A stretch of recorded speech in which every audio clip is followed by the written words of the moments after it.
Tolkien falava Esperanto? Tolkien, J.R.R. Tolkien, o Senhor do Senhor dos Anéis. Tolkien escreveu O Senhor dos Anéis, o livro, ele escreveu O Hobbit.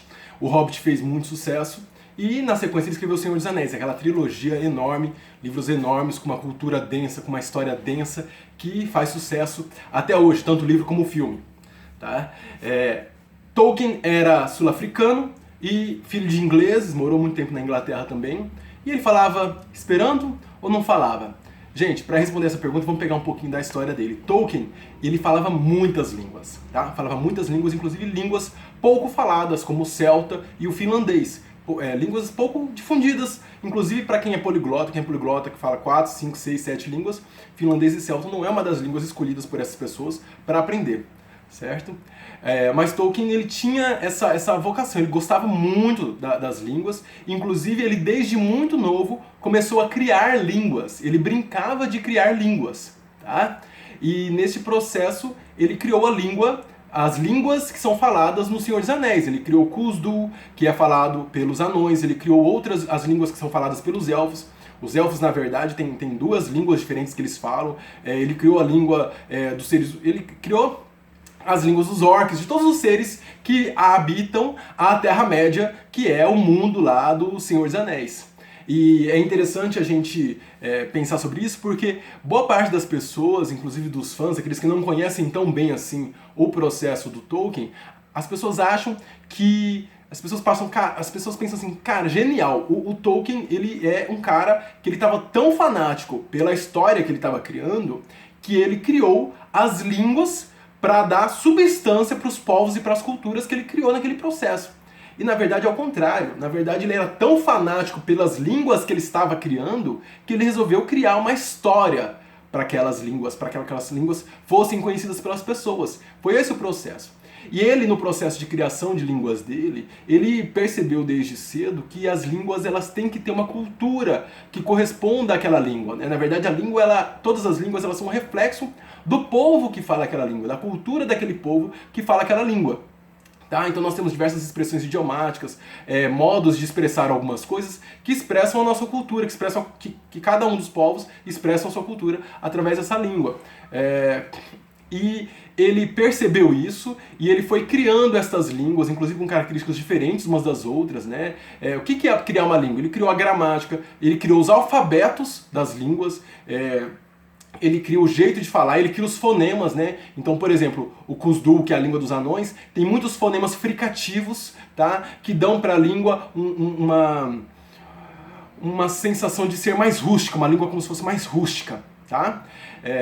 E ele foi criando essas coisas, o ritmo da língua, expressões idiomáticas das línguas. E ele foi criando essas línguas, foi criando os povos, né, a cultura destes povos, junto com a criação dessas línguas, para dar mais riqueza para a construção dessas línguas. E ele estava se divertindo com isso.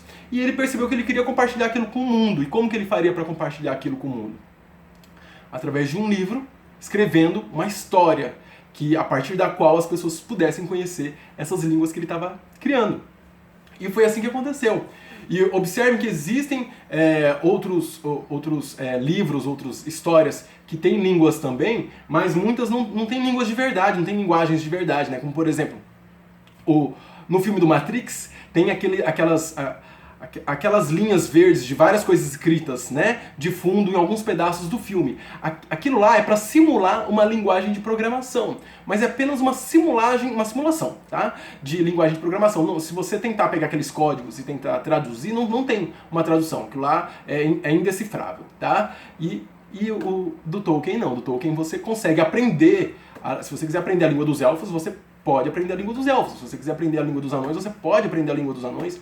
Inclusive, as músicas do filme O Senhor dos Anéis são músicas cantadas nessas línguas criadas pelo Tolkien, e as músicas não foram criadas pelo Tolkien. Então teve uma pessoa que estudou as línguas criadas pelo Tolkien e compôs músicas para o filme do Senhor dos Anéis. E cá entre nós ele deve ter tido muita dificuldade, porque o Tolkien ele criou as línguas, né, mas elas não são línguas muito completas, elas têm um vocabulário um pouco reduzido, o Khuzdu parece que tem umas 400, 500 línguas, a língua dos elfos tem umas 1.400 palavras, a língua dos elfos tem umas 1.500 palavras, então elas têm um vocabulário um pouco reduzido, porque o foco dele não era esse, o objetivo do Tolkien não era fazer as pessoas aprenderem a falar essas línguas, né?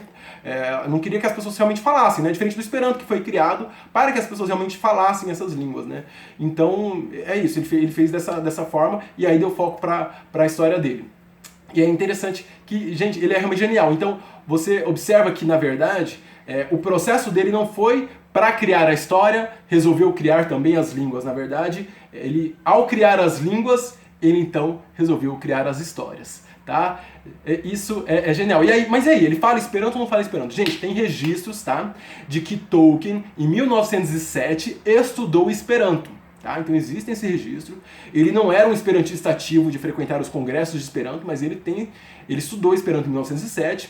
E em 1931, veja só, entre a Primeira e a Segunda Guerra Mundial, foi assinado um manifesto por diversas autoridades, diversos intelectuais da época, manifestando-se a favor do Esperanto, a favor do ensino do Esperanto em todas as escolas do mundo. E uma das assinaturas que tem lá é do J.R.R. Tolkien. Então ele era favorável à difusão do Esperanto nesse contexto é interessante, né, entre a Primeira e a Segunda Guerra Mundial, porque o Esperanto ele teve força nesse contexto para tentar fazer com que as guerras não voltassem a acontecer, né? Então tinha acabado de passar a Primeira Guerra Mundial, o Esperanto com uma ideia de paz, né? Então o Esperanto, para os diferentes povos conseguirem se entender sem ter uma relação assimétrica de poder entre os países, então essa ideia de paz, essa ideia interna do Esperanto, de ser um instrumento da paz no mundo, tinha força, né? Tem força, na verdade, até hoje, mas tinha mais força naquela época porque tinha acabado de sair da Primeira Guerra Mundial, e aí o Tolkien assinou embaixo lá, favorável a isso. Então é isso, minha gente. O Tolkien, o senhor do Senhor dos Anéis, falava assim Esperanto, manifestou-se favorável ao Esperanto. Você é favorável ao Esperanto? Vamos aprender Esperanto! Beleza? Se você curtiu esse vídeo, clique em curtir, se inscreva no canal, pensa em alguém que você conhece, alguém que de repente gosta do Senhor dos Anéis, ou alguém que por outro motivo você acha que vai gostar desse vídeo, e compartilhe esse vídeo com essa pessoa, tá bom? Diz la revido!